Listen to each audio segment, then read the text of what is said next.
मेरा नाम कशिश है। मैं अपने जन्म से ही विकलांग थी। मुझसे बड़ा मेरा एक भाई था। मेरे घर में मुझे सब लोग बहुत प्यार करते थे।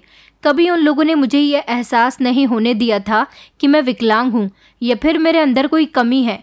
अगर मुझे कोई गलती से भी विकलांग कह दिया करता था तो मेरे घर वाले उसको इतनी बातें सुनाते थे कि कहने वाला इंसान पलटकर कभी दोबारा मुझे कुछ कह ही नहीं पाता था।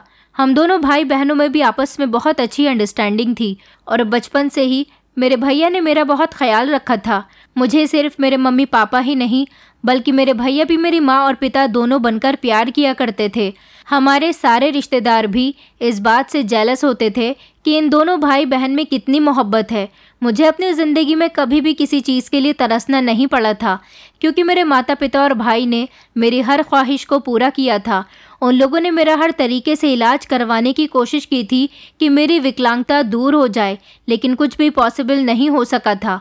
ज़िंदगी बहुत अच्छी और खुशी खुशी गुजर रही थी। धीरे धीरे हम लोग कब जवान हो गए कुछ पता ही नहीं चला। भगवान का दिया हमारे पास सब कुछ था। मेरे पापा का अपना अलग बिजनेस था और शहर के मशहूर बिजनेसमैन लोगों में मेरे पापा का नाम आता था। पापा कहते थे कि मेरी कामयाबी के पीछे मेरी बेटी का हाथ है। अगर मैं उनसे पूछती कि भला आपकी कामयाबी के पीछे मेरा हाथ कैसे है, तो वो कहते कि जब तुम्हारा इस दुनिया में जन्म हुआ था तब मुझे बिजनेस में फ़ायदा होना शुरू हो गया था और फिर धीरे धीरे इतना फ़ायदा होता चला गया कि मैं खूब अमीर होता चला गया।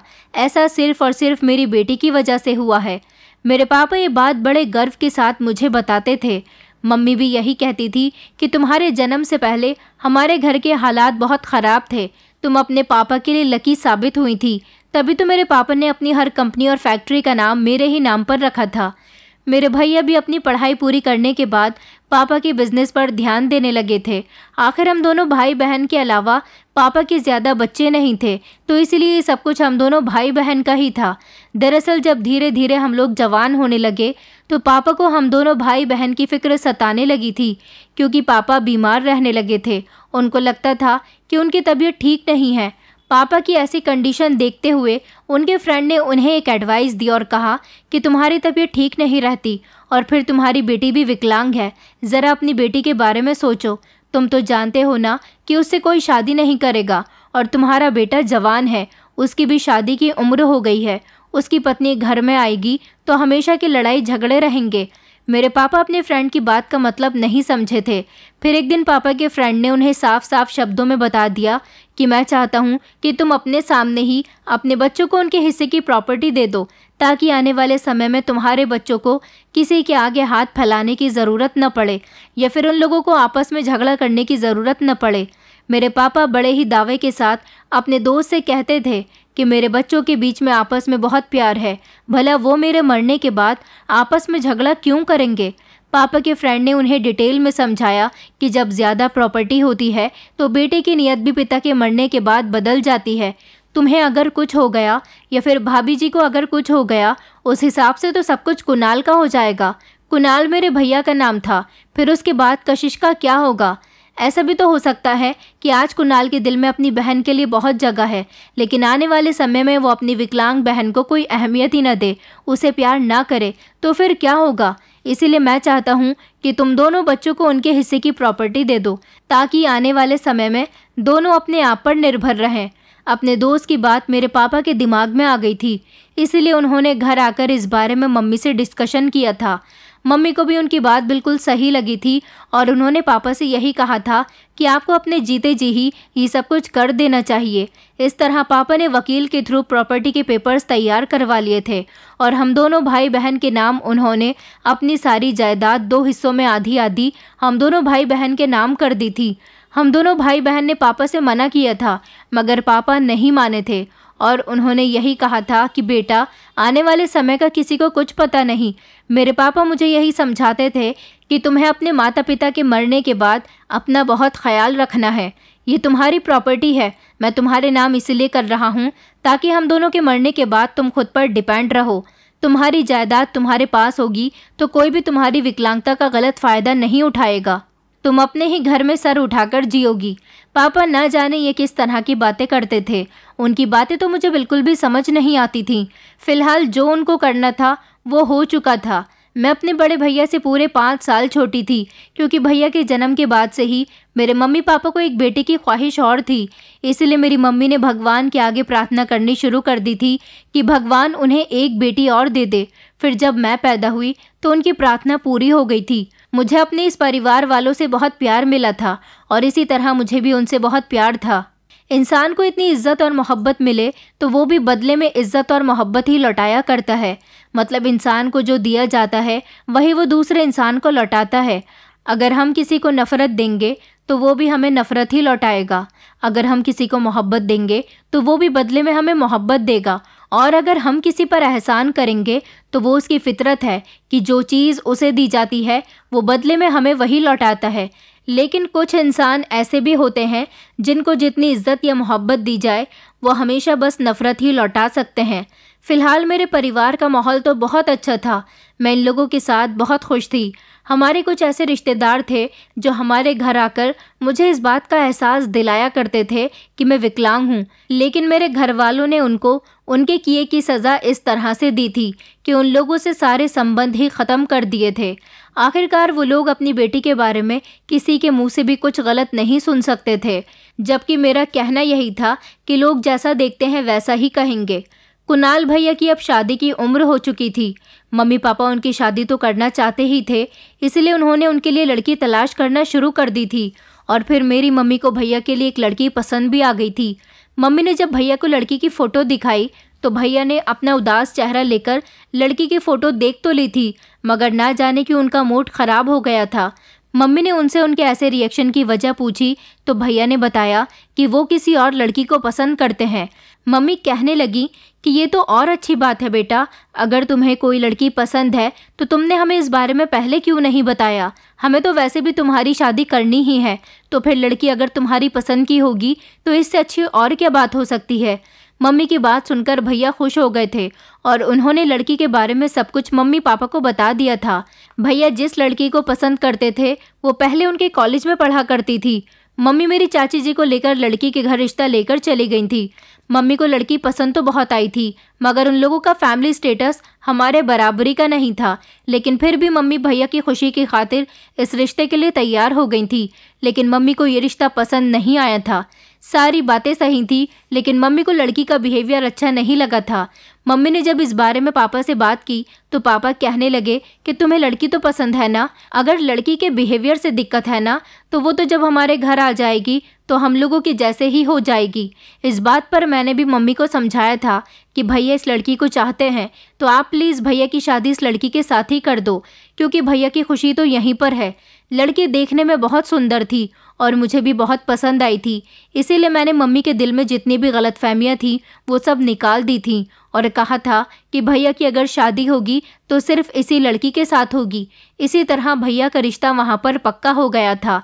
हम हाई क्लास फैमिली से बिलोंग करते थे, जबकि वो लोग एक मिडिल क्लास फैमिली के लोग थे।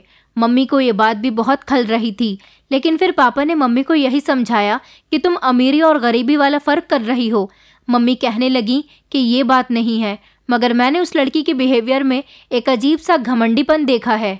वो एक मिडिल क्लास फैमिली से है, अभी हमारे घर पर नहीं आई है, तब उसके इतने दिमाग हैं, अगर हमारे घर आ गई तो ना जाने क्या होगा। मम्मी को लड़की की शक्ल सूरत से कोई मतलब नहीं था, बस उन्हें वो लड़की बहुत तेज़ लगती थी। फ़िलहाल मम्मी की जितनी भी गलतफहमियां थी वो सब मैं ये कहकर दूर कर चुकी थी कि आप चाहे जितना भी इस रिश्ते में कमियां निकाल लो, मगर शादी तो भैया की इसी लड़की के साथ होगी। मैं भैया की शादी कहीं और नहीं होने दूंगी। मम्मी फिर खामोश हो गई थी और उन्होंने भैया की शादी की तैयारियां शुरू कर दी थी। मैंने तो सोच लिया था कि जब मेरी भाभी शादी करके हमारे घर में आएंगी तो मैं उन्हें अपनी दोस्त बनाकर रखूंगी। इस तरह उन्हें भी इस घर में कभी अजनबीपन का एहसास नहीं होगा और मुझे भी भाभी के रूप में एक दोस्त मिल जाएंगी। इस घर की सारी प्रॉपर्टी पहले ही हम दोनों भाई बहन के नाम हो चुकी है। ये बात हम घर के मेंबर्स के अलावा और कोई भी नहीं जानता था और पापा ने मना किया हुआ था कि इस बारे में कभी किसी को पता नहीं चलना चाहिए। जिस घर में हम लोग रहते थे ये घर भी मेरे ही नाम था, जबकि हमारा दूसरा वाला बंगला भैया के नाम पर था। मैं दोनों टांगों से विकलांग थी, इसलिए मेरी शादी नहीं हो सकती थी। लोगों ने मेरे मम्मी पापा से कहा भी था कि अगर आप चाहो तो अपनी बेटी के जैसा ही लड़का ढूंढकर उसकी शादी कर सकते हो। लेकिन मेरे मम्मी पापा का कहना था कि ऐसी लड़कियों की ज़िंदगी शादी के बाद और बदतर हो जाती है और हमारे पास किसी चीज़ की कमी नहीं है जो हम अपनी बेटी को ससुराल वालों के हवाले छोड़ दें, क्योंकि ससुराल वाले किसी न किसी तरह से बेटी को तंग करते ही हैं। फिर भी लोगों के कहने की वजह से मेरे मम्मी पापा ने मेरे लिए काफ़ी सारे रिश्ते देखे, लेकिन फिर जब उन लोगों का दिल नहीं माना तो उन्होंने यही फैसला कर लिया था कि वो सारी ज़िंदगी मेरी शादी नहीं करेंगे, क्योंकि मेरे मम्मी पापा काफ़ी सारे ऐसे रिश्ते देख चुके थे जहाँ पर सिर्फ प्रॉपर्टी और दहेज के लालच में आकर ऐसी लड़कियों को लोग अपने घर ले जाते हैं, लेकिन शादी के बाद उसे बहुत तंग करते हैं। मेरे मम्मी पापा मुझे छोटी सी भी तकलीफ़ में नहीं देख सकते थे, इसलिए उन्होंने मेरी शादी करना कैंसिल कर दिया था और उनका यही कहना था कि जब तक हम जिंदा हैं अपनी बेटी का ख्याल रखेंगे और हमारे मरने के बाद उसका भाई उसका ख्याल रखेगा। अगर भाई ने भी ख्याल नहीं रखा तो बेटी के पास इतनी ज़मीन जायदाद है कि वो अपनी सारी ज़िंदगी खुद अपना ख्याल रख सकती है। मुझे तो वैसे भी बस उन लोगों का प्यार ही चाहिए था, मैं इतनी सारी दौलत का क्या करती। लेकिन वो कहते हैं ना कि इंसान के पास कोई नेमत हो तो उसे छुपाकर रखना चाहिए, वरना नेमत ही उसे ले डूबती है। मतलब इस नेमत से मिलने वाली हसद इंसान को खा जाती है, यहाँ तक कि वो मौत के मुंह तक पहुँच जाता है, क्योंकि जब इंसान किसी इंसान से जलने लगता है तो अपनी जलन को पूरा करने के लिए वो किसी भी हद तक जा सकता है। मैं अपने भैया की शादी के लिए बहुत खुश थी। मैं ज़्यादातर व्हील चेयर पर बैठी रहती थी। मेरी मम्मी ने भाभी के लिए सारे डिज़ाइनर और अच्छे कपड़े तैयार करवाए थे और बहुत सारी ज्वेलरी भी तैयार करवाई थी। आखिर वो इस घर की इकलौती बहू थी, क्योंकि ये सारा सामान हमारी हैसियत के मुताबिक था। हम लोग तो वैसे भी काफ़ी अमीर लोग थे, इसलिए भाभी के लिए सब कुछ अच्छे से अच्छा किया गया था। जब भाभी के घर ये सारा सामान पहुंचाया गया तो सारा सामान देखकर उनके घर वालों की आंखें फटी की फटी रह गई थी। शायद उन लोगों ने ये सब हाई क्वालिटी का सामान पहले कभी नहीं देखा होगा। हम लोग इतने अमीर थे फिर भी कभी हमें इस बात का घमंड नहीं था, क्योंकि ये सब तो भगवान की देन है, वो जिसे चाहे उसे दौलत दे सकता है। ये सारा सामान देखकर तो भाभी हवाओं में उड़ने लगी थी। उनके अंदर वैसे भी घमंडीपन वाली आदत थी और अब वो अपने रिश्तेदारों के सामने और ज़्यादा इतराने लगी थी, क्योंकि वो एक अमीर घर की बहू बनने जा रही थी। भाभी फ़ोन करके बताया करती थी कि उन्हें सारा सामान बहुत पसंद आया है। मैं भी उनकी खुशी में खुश हो जाती थी और फिर फाइनली भैया की शादी हो गई और भाभी विदा होकर हमारे घर आ गई थी। घर आने के बाद भाभी ने सब लोगों के साथ बहुत अच्छा बिहेव किया था, जिसकी वजह से हम सब लोगों के दिल नरम पड़ गए थे और मम्मी के दिल में भी भाभी के लिए जो गलतफहमी थी वो भी अब निकल चुकी थी। कई दिन इसी तरह से गुजर गए थे। हम सब लोग भैया की शादी हो जाने से बहुत खुश थे और भैया भी भाभी के साथ बहुत खुश नज़र आ रहे थे। मैं भाभी के साथ बिल्कुल फ्रेंड्स के जैसा बिहेव करती थी और भाभी भी मेरे साथ इसी तरह से रहती थी। मैंने उनको पहले ही बता दिया था कि आप मेरी भाभी नहीं बल्कि मेरी अच्छी दोस्त बनकर रहना। शादी की पहली रात ही भैया ने भी भाभी को समझा दिया था कि मेरी बहन के साथ कभी भी भेदभाव नहीं करना, क्योंकि मेरी बहन हम सब की लाडली है। हमने उसे हमेशा बहुत प्यार किया है। भाभी हम लोगों के साथ बहुत अच्छी थी। घर का माहौल बहुत अच्छा चल रहा था। भैया भाभी की शादी को 4 महीने गुजर गए थे। भाभी जब भी फ्री होती थी तो मेरे कमरे में आकर बैठ जाती थी। हम दोनों नंद भाभी एक दूसरे के साथ ढेर सारी बातें किया करते थे। मम्मी भी जब हम दोनों नंद भाभी के बीच इतना प्यार देखती तो कहती कि भगवान करे इस रिश्ते को कभी नज़र न लगे, क्योंकि अक्सर घरों में देखा जाता है कि नंद भाभी को पसंद नहीं करती और कहीं पर भाभी नंद को पसंद नहीं करती और इसी वजह से लड़ाई झगड़े शुरू हो जाते हैं। मगर मैं देख रही हूँ कि मेरी दोनों बच्चियों में आपस में बहुत प्यार है। एक दिन इसी तरह से हम दोनों नंद भाभी आपस में बैठे हुए बातें कर रहे थे।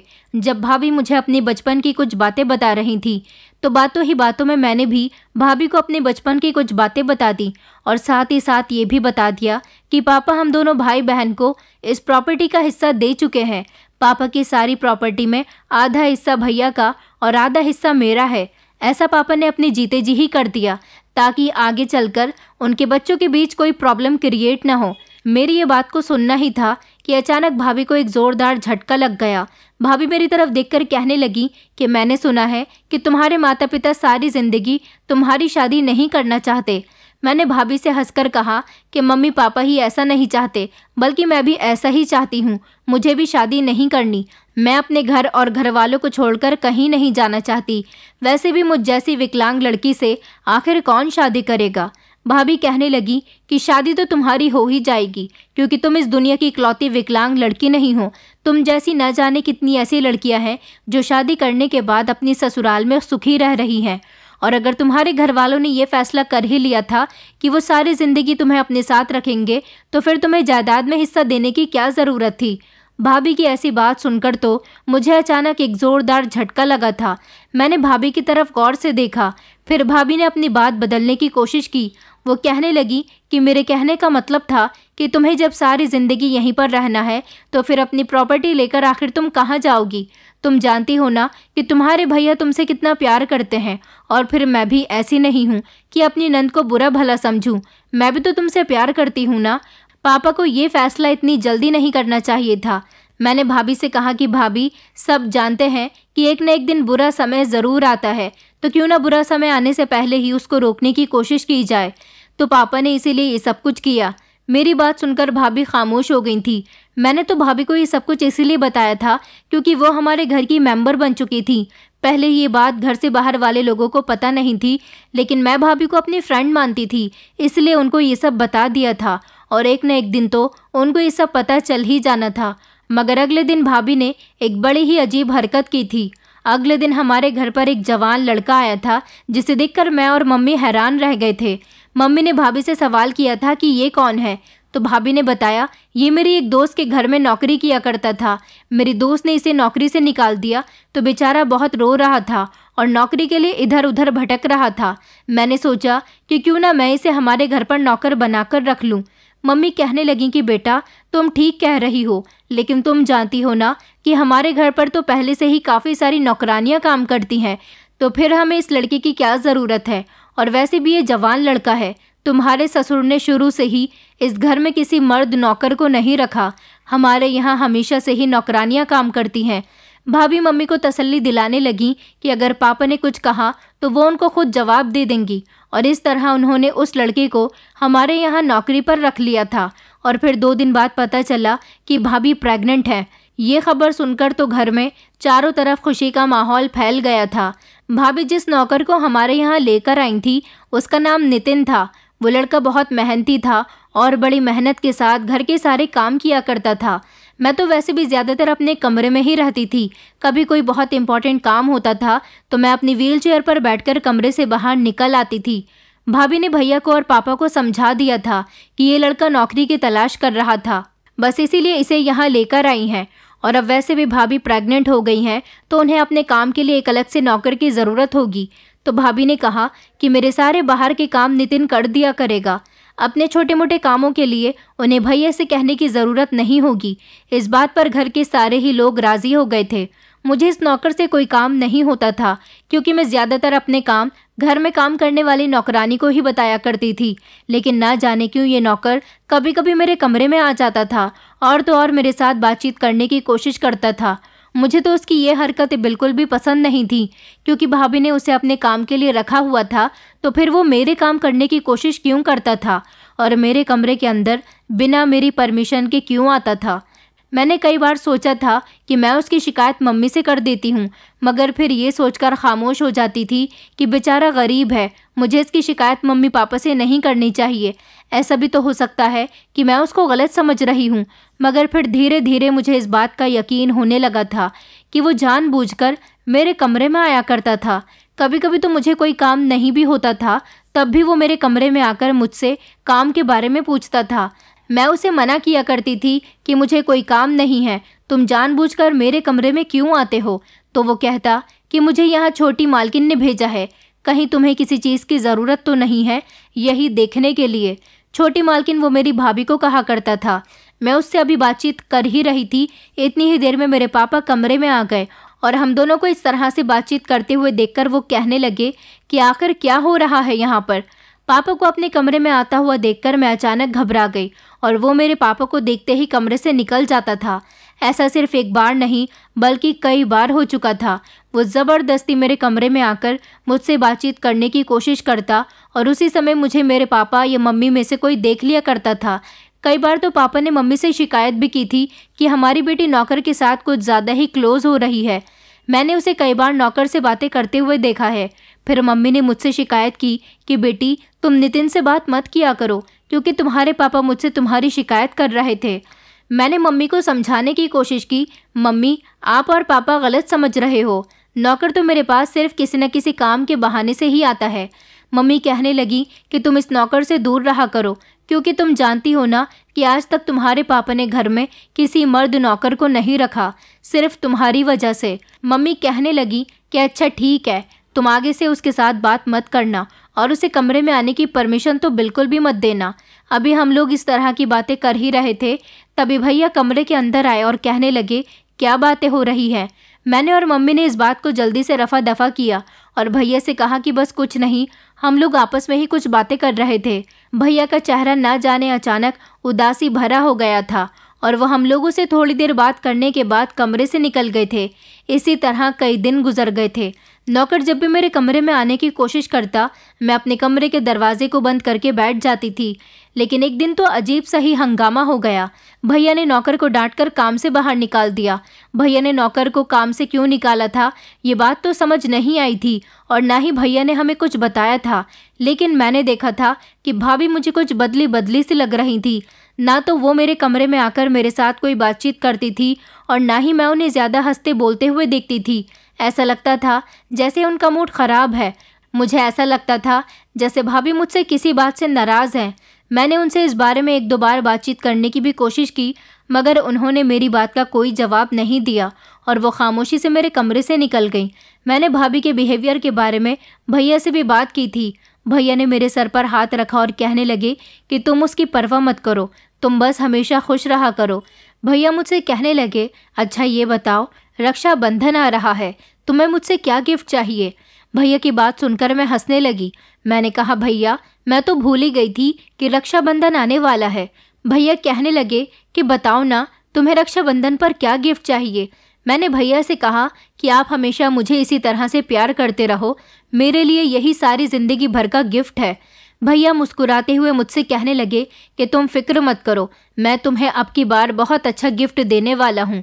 इसके बाद भैया कमरे से चले गए थे, मगर मैंने नोटिस किया था कि भैया और भाभी के बीच एक रात बड़ा ज़ोरदार झगड़ा हो रहा था। मैं अपने बेड पर लेटी हुई थी, अचानक से उठकर उनके कमरे में जा भी नहीं सकती थी। पता नहीं मम्मी पापा को उनके झगड़े की आवाज़ जा भी रही थी या नहीं, क्योंकि आधी रात का समय था। मुझे तो नींद नहीं आ रही थी, इसलिए मुझे उन लोगों के शोर की आवाज़ आ रही थी। समझ नहीं आ रहा था कि वो दोनों क्या कर रहे हैं, किस बात पर झगड़ा कर रहे हैं। उस समय तो जैसे तैसे मैं सो गई थी। लेकिन अगले दिन जब भैया से मेरा सामना हुआ तो मैंने उनसे पूछा था कि भैया आखिर कल रात भाभी और आपके बीच किस बात का झगड़ा हो रहा था। भैया कहने लगे कि किसी बात का झगड़ा नहीं हो रहा था, तुम परेशान मत हो। ये कहकर भैया अपने ऑफिस चले गए थे। जबकि मैंने भाभी से इस बारे में पूछने की कोशिश भी की तो भाभी कहने लगी कि सब कुछ इस घर में तुम्हारी वजह से हो रहा है, इस घर में मुसीबत की जड़ तुम हो। भाभी का अचानक ऐसा बिहेवियर देखकर मैं घबरा गई थी। मैं तो कुछ जानती भी नहीं थी, फिर मैं उनके झगड़े की वजह कैसे बन सकती थी। मैंने भाभी से बहुत पूछने की कोशिश की कि आखिर मैंने क्या किया है। वो तो बार बार गुस्से में मुझे बुरा भला कही जा रही थी। जैसे ही उन्होंने मम्मी को कमरे में आते हुए देखा तो वो कमरे से बाहर निकल गई। मम्मी भी मुझसे पूछने लगी कि आखिर क्या हुआ है, क्योंकि मेरी आंखों में आंसू थे और मैंने मम्मी को कुछ नहीं बताया। रक्षाबंधन आने में 2 दिन रह गए थे। आखिर मेरा इकलौता भाई था। मैं अपने भाई के लिए अच्छी वाली राखी बांधा करती थी और हमेशा उसकी रक्षा की प्रार्थना किया करती थी। अगले दिन जब भैया ऑफिस से घर वापस आए तो उन्होंने हम सब लोगों को एक ऐसी खबर सुनाई जिसे सुनकर हम सब के होश उड़ गए थे। भैया ने घर के सारे लोगों के सामने कह दिया कि कल हम लोग कशिश की शादी करने वाले हैं। भैया के मुंह से ये बात सुनकर पापा कहने लगे कि ये तुम किस तरह की बातें कर रहे हो, कशिश की शादी की बात कहाँ से आ गई। भैया कहने लगे कि पापा मैं बस चाहता हूँ कि कशिश की शादी हो जाए और जल्द से जल्द हो जाए। मैंने कशिश के लिए एक अच्छा सा लड़का देख लिया है जो मेरी बहन को बहुत खुश रखेगा। पापा कहने लगे कि ये तुम किस तरह के पागलपन वाली बातें कर रहे हो। तुम जानते हो ना कि हम कशिश की शादी नहीं करना चाहते, तो फिर तुम ये बात अपने मुंह से कैसे निकाल रहे हो। भैया कहने लगे कि पापा आप एक बार लड़के से तो मिल लो, फिर उसके बाद आपको जैसा ठीक लगे वैसा कर लेना। मैं तो बहुत हैरान थी कि आखिर भैया को मेरी शादी की फिक्र कैसे हो गई थी, क्योंकि ये बात तो पहले से ही तय थी कि सारी ज़िंदगी मेरी शादी नहीं हो सकेगी। न जाने भैया को क्या हो गया था, क्योंकि उन्हें मेरी शादी की इतनी जल्दबाजी हो रही थी। लेकिन इन दिनों मैंने नोटिस किया था कि भैया बहुत परेशान रहने लगे थे और भाभी से तो उनकी बिल्कुल भी नहीं बन रही थी। न जाने भैया क्यों ऐसे हो गए थे, लेकिन मैं अपनी शादी की बात सुनकर रोने लगी थी। भैया और मम्मी पापा के बीच आपस में न जाने क्या बात हुई थी कि वो लोग मेरी शादी के लिए मान गए थे, लेकिन मेरा दिल शादी करने के लिए नहीं मान रहा था। मैं भैया के पास उनसे बात करने के लिए गई और उनसे कहा कि भैया आप मेरी शादी क्यों करवा रहे हो। आप जानते हो ना कि मुझसे कोई शादी नहीं करेगा। कौन ऐसा इंसान होगा जो मुझ जैसी विकलांग लड़की से शादी करके अपनी ज़िंदगी बर्बाद करना चाहेगा। भैया ने मेरे सर पर हाथ रखा और कहने लगे कि ऐसा मत कहो, लेकिन क्या तुम्हारे दिल में हर लड़की की तरह ये चाहत नहीं होती कि तुम्हारी भी शादी हो, तुम भी अपनी ससुराल में खुश रहो। मैंने कहा भैया मुझ जैसी लड़कियां शादी करने के सपने नहीं देखती। ये तो आप लोगों का बड़प्पन है कि आप लोगों ने मुझे सारी ज़िंदगी इतना प्यार दिया, मुझे कभी विकलांग होने का एहसास ही नहीं होने दिया।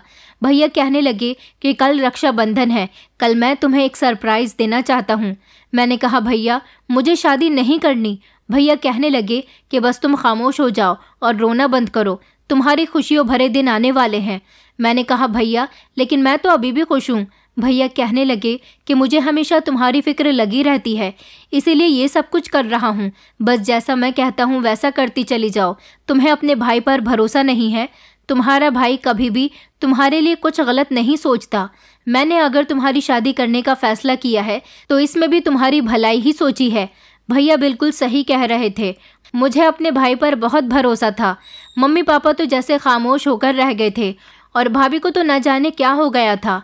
अब तो मुझे ऐसा लगता था जैसे मम्मी शादी से पहले भाभी के बारे में बिल्कुल सही कहती थी कि वो बिहेवियर की अच्छी नहीं है, क्योंकि अब उन्होंने अपने रंग रूप बिल्कुल पहले जैसे ही कर लिए थे। फिलहाल रक्षाबंधन का दिन आ गया था और इसी दिन भैया ने मेरी शादी करने का फैसला किया था। मम्मी पापा में से कोई भी मुझसे बात करने नहीं आया था। घर में एक अजीब सा माहौल था। अपने भाई का कहना मानते हुए मैं इस शादी के लिए राज़ी हो गई थी। मेरी शादी कोई धूमधाम से तो नहीं हुई थी। घर में ही छोटा सा मंडप बनाया गया था। मुझे दुल्हन बनाकर तैयार कर दिया गया था। पहले मैंने भैया को राखी बांधी थी, उसके बाद मेरी शादी की रस्में शुरू हो गईं। मैंने अभी तक अपने पति को नहीं देखा था, क्योंकि वो अभी भी मेरे सामने नहीं आया था।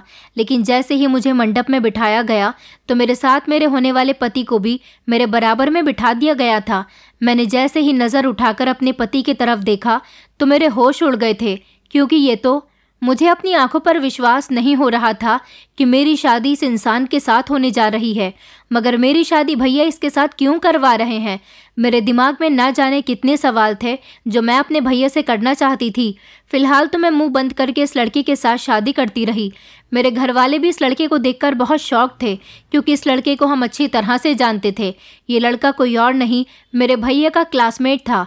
भैया और ये लड़का एक साथ ही स्कूल से लेकर कॉलेज तक पढ़े हुए थे, जबकि मैं भी उसी स्कूल में पढ़ती थी और इस लड़की को अच्छी तरह से जानती थी। मगर ये मुझसे शादी करने के लिए क्यों तैयार हुआ था, मेरी ये समझ नहीं आई थी। आखिर मुझ जैसी लड़की से तो कोई इतना अच्छा इंसान शादी नहीं कर सकता। मेरी शादी इस लड़के के साथ हो चुकी थी। इसका नाम सौरभ था। मेरी शादी हो गई तो मैंने भैया से पूछा था कि आखिर आपने सौरभ के साथ मेरी शादी क्यों करवाई है? क्या सौरभ मुझसे शादी करना चाहता था या फिर उसे किसी चीज़ का लालच दिया गया? यही सवाल मेरे मम्मी पापा के दिल में भी था। भैया मुझसे कहने लगे कि ये तुम्हारा रक्षाबंधन का तोहफा है। मैंने कहा भैया आप मुझे बताओगे जो मैं आपसे पूछ रही हूँ। भैया ने शर्मिंदगी से अपनी आंखें झुका ली और कहने लगे कि दरअसल मैंने तुम्हारी शादी सौरभ के साथ इसलिए करवाई है क्योंकि तुम्हारी शादी होना बहुत ज़रूरी था। पापा कहने लगे कि तुम्हारी बातों का क्या मकसद है? भैया ने कहा कि पापा, हमारे घर में जो नौकर आया था वो धीरे धीरे कशिश के करीब जाने की कोशिश कर रहा था और ऐसा करने से आप लोगों के दिल में गलतफहमी डालना चाहता था कि मेरी बहन का कैरेक्टर गलत है, ताकि आप लोग भी कशिश पर शक करें और आपको लगे कि उस नौकर और मेरी बहन के बीच में कुछ चल रहा है। क्या आप लोग जानते हैं कि ऐसा वो क्यों और किस लिए कर रहा था? मम्मी पापा चौंक कर भैया की तरफ देख रहे थे और पापा ने कहा कि हाँ बताओ, किस लिए कर रहा था? भैया ने कहा कि ये सब कुछ वो सिर्फ और सिर्फ मेरी पत्नी के कहने पर कर रहा था, क्योंकि वो ही इसे इस घर में लेकर आई थी और जानबूझकर उसने ऐसा किया था, क्योंकि नेहा को ये बात पता चल गई थी कि आप पहले ही जायदाद के बंटवारे हम दोनों भाई बहन के बीच कर चुके हैं। उसे ये बात बुरी लगी थी। वो चाहती थी कि मैं इस घर का इकलौता बेटा हूँ, इसलिए सारी जायदाद मेरे हिस्से में आनी चाहिए।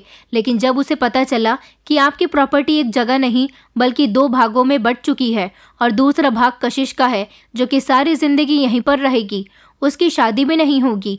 मैंने नौकर और अपनी पत्नी को आपस में बात करते हुए देख लिया था। मेरी पत्नी नौकर से कह रही थी कि कशिश के साथ तुम्हें बातचीत बढ़ानी है, उसके करीब जाने की कोशिश करनी है।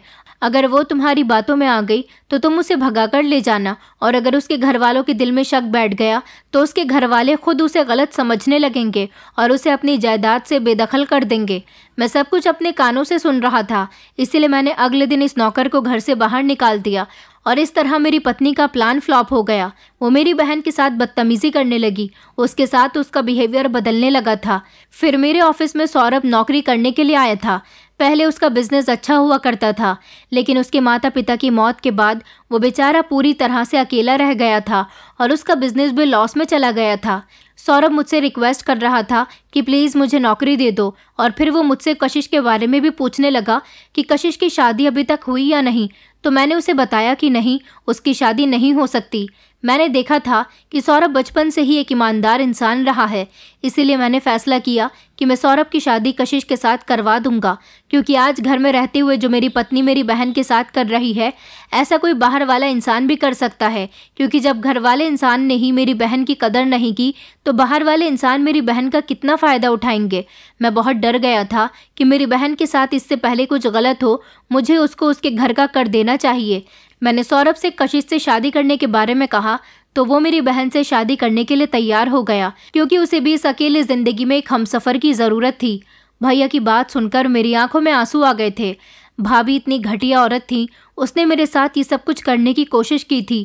मैंने उसी दिन सोच लिया था कि मैं अपनी बहन की शादी करवा दूंगा, और फिर जब मुझे सौरभ जैसा लड़का अपनी बहन के लिए मिल गया तो मैंने उसकी शादी करवा दी। भैया गुस्से से कहने लगे कि मैंने नेहा को गुस्से में घर से निकाल दिया, अब वो यहाँ नहीं रहेगी। मैं आज सुबह ही उसे घर से बाहर निकाल चुका हूँ। भैया की बात सुनकर हम लोग अचानक घबरा गए थे। पापा ने भैया से कहा कि इतना सब कुछ तुम अकेले बर्दाश्त करते रहे, तुमने ये सब कुछ हमें क्यों नहीं बताया?